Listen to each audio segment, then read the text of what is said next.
Hello everyone. This video is for grade 6 subject science. Block 12 structure and functions of a flower. In this block we discussed in LP1 the outer parts of the flower and in the LP2 inner parts of the flower. Now we are continuing with the LP3, that is the structure of the ovary. The aim of this lesson is to identify the presence and arrangement of ovules in the ovary of flowers by dissecting it. The keywords are ovary, ovules, transverse and longitudinal. The resources required are China rose, blade, glass slide, microscope, dropper, S3 of volume book, notebook and Exceed content book. Now students, just think and try to answer these questions by pausing your video. Why is the ovary of a flower swollen or is like a bag? What is present in the ovary? How can we see them? Now after resuming the video again, let's find their answers. Ovary is the swollen base of the pistil. It is a sac or bag-like structure consisting of tiny bead-like structures called ovules. Ovules can be seen by cutting the ovary. So students, today we will dissect the ovary of a flower in two different ways to identify the arrangement of ovules. For performing this activity, we need all the resources. If you are not able to arrange them, you just see the activity in the following slides. First, you have to remove the sepals, petals and stamens from a China rose. Cut the style and stigma. Then cut the two sections of ovary. One cut will be vertical and other will be horizontal. And then you have to put it over a glass slide. Add few drops of water over it. Observe the arrangement of ovules under the microscope.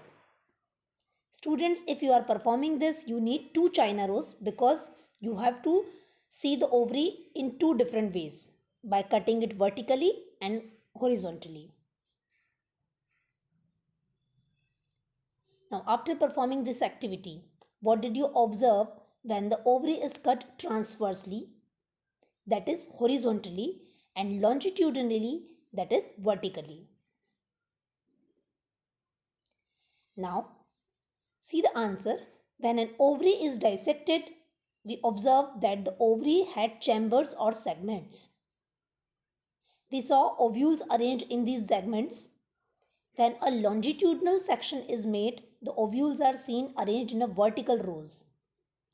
And when a transverse section, which is a horizontal section, the ovules are arranged radially. Now just have a look. If you will cut the ovary through a blade vertically from top to bottom, it will show the longitudinal section in this way.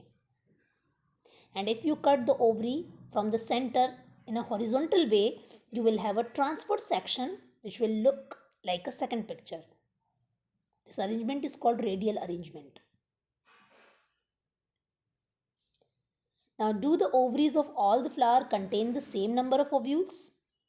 Do they have same arrangement of ovules as you observed? What do ovules contain? So now see, the number of ovules in ovaries of two different flowers varies from one to many. Usually the flowers which have many carpels have a large number of ovules as compared to the flowers with only one carpel. The number of segments in different ovaries is also different. Students, you can recall carpel is a female part which is also known as pistil. Now in some ovaries all the ovules are present in one segment, for example China rose, while some ovaries might have two to many segments, for example Datura flower. It has 4 segments. Each ovule consists of a female cell known as female gamete or egg. Now what is the function of ovary and ovules in a flower? So ovaries develop and mature into fruits and the ovules mature and form seeds. This picture is clearly showing that ovary become fruit in future and ovules will turn into seeds of that fruit. So children, what we learn today? We learn that when we cut the ovary into different ways, longitudinally and transversely, then we will see the arrangement of ovules in a different manner. Now there are some quiz questions. Try to solve them. Name the tiny bead-like structures present in an ovary. What is the function of ovary and ovules in flower? Now application part. Finish your S3 of volume book based on today's learning.